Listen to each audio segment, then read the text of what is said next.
Good evening, everybody. I had the privilege, but also the very high, tall task of following up Preston. I think that was incredible, motivating for myself as a current law student, and I know motivating for my fellow peers and colleagues over here to my left.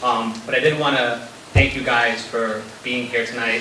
Thank you to Evangeline for putting on this conference. Thank you to the advisory board. Thank you to the students who volunteered to put on the type of event that I know motivates my folks, the speakers to my left, every day in the legal profession, which is encouraging people of color, encouraging those who are underrepresented to enter the legal profession, to have hope, and to pursue a career in the law. As Preston mentioned, I'm a third-year law student at Boston College Law School. Over the past year, I just had the privilege of finishing up my annual term as a national chair for the National Latina and Latino Law Students Association. Right now, we're in a transition period, so we elected a new chair, and I'm going to be helping them out December 31st. But I thought it was fitting for one of my last acts as chair was to speak at this conference and to impart some sort of wisdom and hopefully advice and hope that you guys will go and follow your dreams and your passions and pursue a career in the law. The National Latino Law Student Association, very briefly, is a national nonprofit organization similar to NAVALSA, but not as old.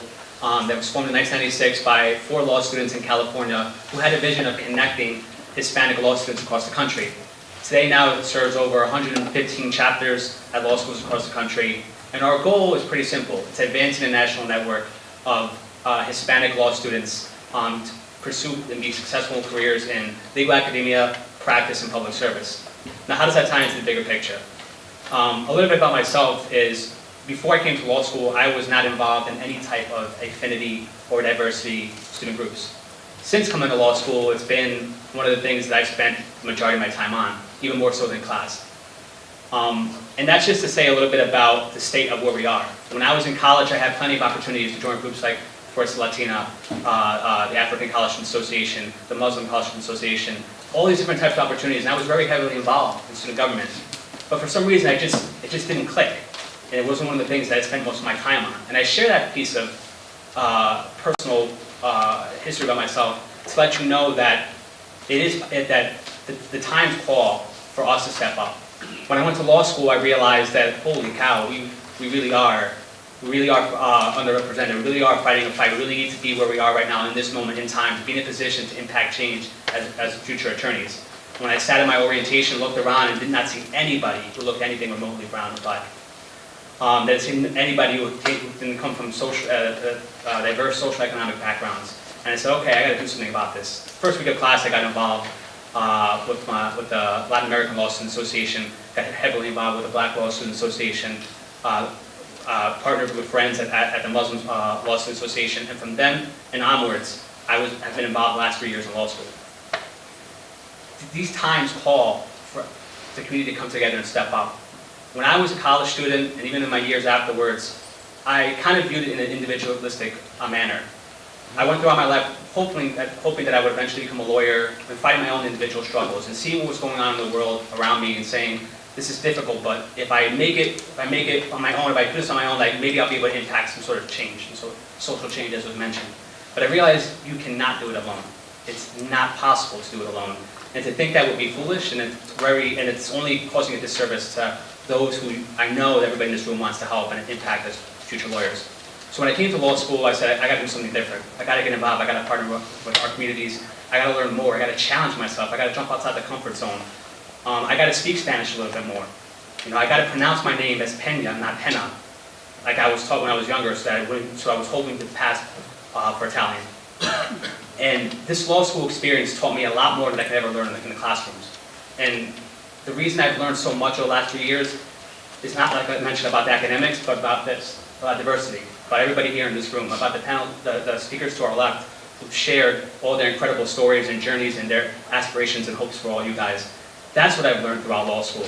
And so I cannot do justice to speak, to do any better than these speakers have done to my left, but I will tell you that channel what they've imparted on you tonight, and channel my plea, that no matter what you envision your legal career being, know that you will be part of something special, because our time, this moment calls for it. And I thought I knew, and I worked in government and politics before, I thought I knew how the world operated. I thought I was going to be a big shot attorney one day and do something big. But it was all individualistic. We have to not think that way. I know everybody has a different path on how we're going to get to law school, how you're going to apply, how you're going to achieve the goals that you want to achieve and get into the school you want to get into. But know that you cannot do it alone, and know that from this day forward, that you look at it as part of a team and look at it as working together in unity, because we owe that to our ancestors before us to get us to have gotten us to this point right now. And we owe that moving forward to make a difference, not only in our country, but in our world. It calls for it in this globalized world where we really need to wake up and say, we cannot sit back anymore. And as attorneys, I realized, that is the profession that we can impact that the most. One of my last pieces of advice is my favorite law school class is American Legal History. American Legal History is basically social studies, but told through the eyes of lawyers. And you realize that in this country, our country's dark past and all the challenges and obstacles that we've overcome and all those that still remain to be overcome, lawyers and activists have been at the forefront. They have been there every step of the way. From the civil rights movement to the abolitionist movement to women's suffrage to today's battles we're facing right now with Islamophobia, to Obergefell. You can go back and pick any area in history and all of the biggest obstacles and challenges that our country's overcome and set a standard for the rest of the world has been because of lawyers at the forefront. Those who have stepped up outside and jumped outside of their comfort zone and said, enough is enough. So please, for tonight, it's not about advice. It's about hearing my plea and hearing the panelists and speakers to my left and those who you've heard the last couple of days. Channel what we've told you and go to law school. It might not be clear exactly what's going to happen over the next 3 years, how you're going to get there, but make a commitment. And when you make a commitment, things happen.